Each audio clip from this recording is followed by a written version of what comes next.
Acknowledge me! Predicted what would happen next.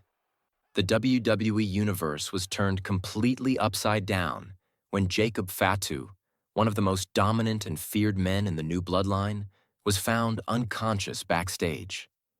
But just when fans thought the list of suspects couldn't get any crazier, SmackDown General Manager Nick Aldis dropped a bombshell that has now sent shockwaves through the entire wrestling world. The night everything changed. SmackDown opened like it always does. High energy, loud crowds, and a deep tension surrounding the fractured bloodline. Roman Reigns was reportedly scheduled to speak about the ongoing family conflict. Solo Sikoa, the self-appointed head of the new bloodline, was lurking in the shadows. The Usos were once again torn between loyalty and survival. And somewhere in the backstage chaos, things took a violent turn. Jacob Fatu, Solo's most trusted enforcer and arguably the most dangerous man on SmackDown today, was discovered laid out on the concrete floor. He was battered, bleeding, and unresponsive. Producers were shouting, referees were scrambling, and medical personnel rushed to the scene. But the biggest question of all, the one that froze fans to their screens, was simple. Who did this? The investigation begins. In typical WWE fashion, security cameras in that area of the arena mysteriously malfunctioned at the exact moment of the attack. Perfect timing, right? With no immediate footage and everyone backstage on edge, suspicion spread like wildfire. Almost instantly, names began flying. Roman Reigns, L.A. Knight, Kevin Owens, Jimmy or Jey Uso, Cody Rhodes. Heck, people were even throwing out wild cards. Brock Lesnar, Randy Orton, even a returning Bray Wyatt. Social media exploded with theories. Everyone had an opinion, but nobody had proof. That is, until Nick Aldis spoke. Nick Aldis breaks his silence. Nick Aldis has been under pressure since day one as SmackDown GM, but in a leaked backstage interview minutes after the attack, he promised answers. He revealed that he personally oversaw a full investigation, spoke with multiple witnesses, and reviewed alternative camera angles not shown on TV.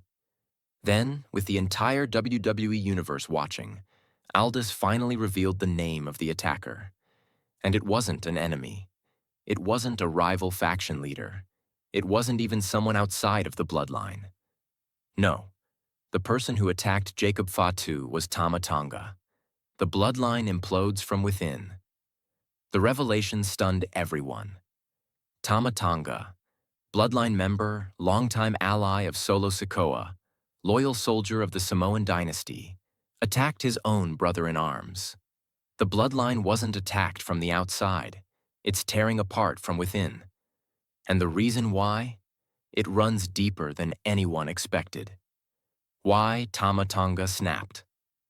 According to Aldis and multiple insiders close to the story, Tama Tonga has been carrying a storm inside him for weeks. Since Jacob Fatu arrived in WWE, Tama reportedly felt overshadowed, replaced even. Jacob came in like a wrecking ball, instantly becoming Solo Sikoa's right-hand man. The spotlight moved away from Tama and his brother Tangaloa and straight onto Jacob Fatu.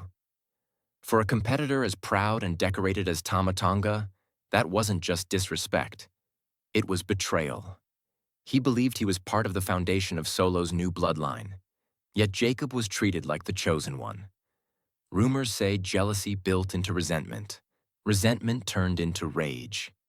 And on SmackDown, it finally exploded. A calculated attack, investigators confirmed it wasn't a random outburst.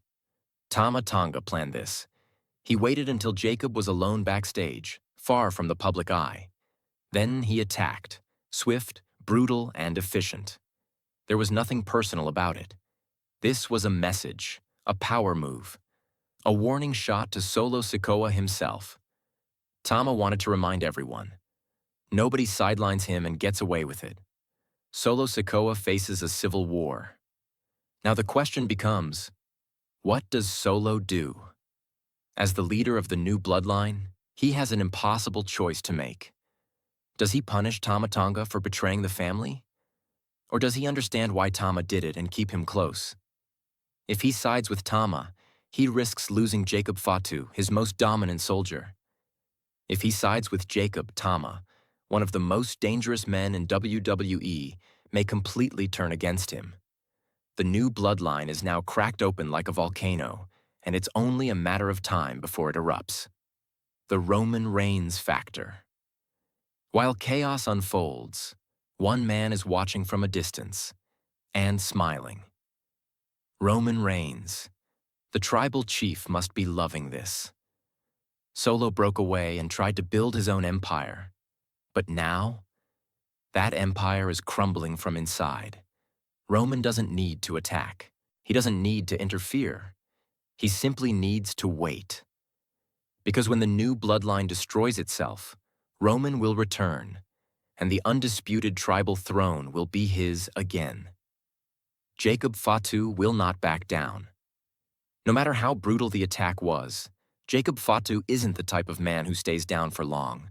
He's built from pure fight and fury, and when he comes back, it won't be with words, it'll be with violence.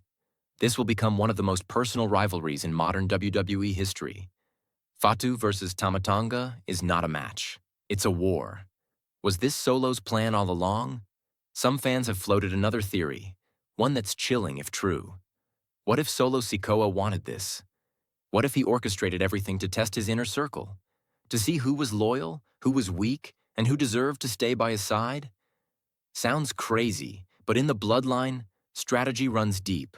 Solo learned from Roman, and Roman always uses chaos as a weapon. What happens now? Nick Aldis is walking a fine line. Does he suspend Tama Tonga? Does he let them settle it in the ring?